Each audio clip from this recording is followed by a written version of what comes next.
qualities and gifts. And while all of that is true, I always thought he was the funnier one, the stronger one, the fiercer one in so many ways. Your sense of humor is so acute and effortless. If you've ever laughed with Val, which I suspect most of us here have, you know what I'm talking about. Beyond her incredible wisdom, spot-on insights, or just a quick meditation, I always know I can call Val for a good laugh. So much has been said about my sister and Jake, and their kindness, generosity, compassion, and happiness as a couple. But it's funny, the more I thought about her, and you, Jake, the more one word came to mind, and it surprised even me, but it's very true. And that word is rebel. Yeah.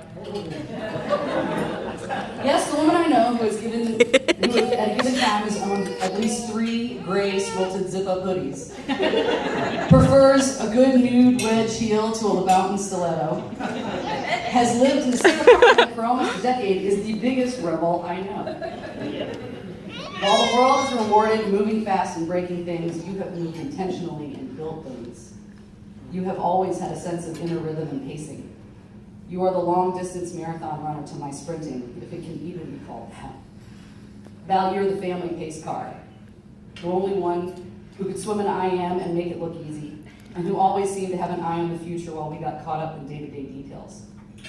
You have always played the long game, and in Jake, it's so obvious what you were waiting for.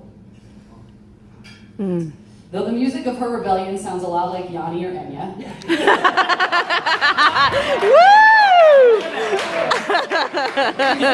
she chose peace as an approach to relationships, her career, and her relationship with Jake, versus adapting to today's confrontational status quo.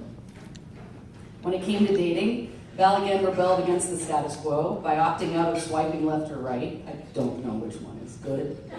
Always seemed pretty uninspired by whatever was hanging around the bar. I married that. Hey, Chris is awesome. We love him. It's okay. And she just seemed to be patient with God's process in bringing her the love she wanted. Even prior to their engagement, and it turns out since the 5th grade, it's been pretty evident that Val and Jake had a date with destiny.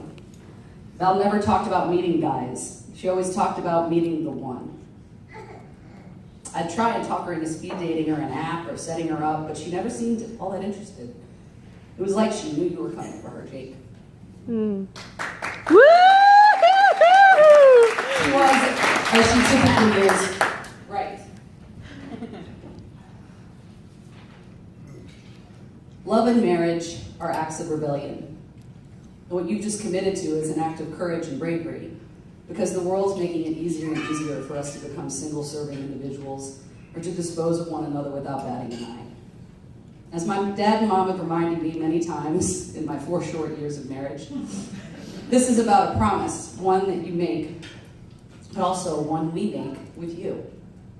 I've been thinking about that moment where we would all raise our hands to bless you, because that's when we're making our promise to you.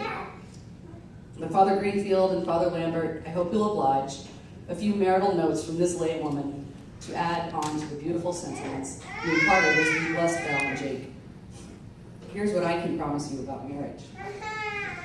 At times you'll feel like strangers, but that's when God's making you closer friends. At times you'll feel like enemies, but you'll come through it as stronger advocates for one another. There may be moments of regret, but I see them as spaces for creativity, because there's always a next time. When things feel off, they're more on than you realize. So always leave room for the new, even when it feels really weird. And finally, I can promise you that if you remember to be good friends to one another, even when it's hard, God will get you through anything. I love you, and I'm so incredibly happy for you. Congrats. Yeah! Woo!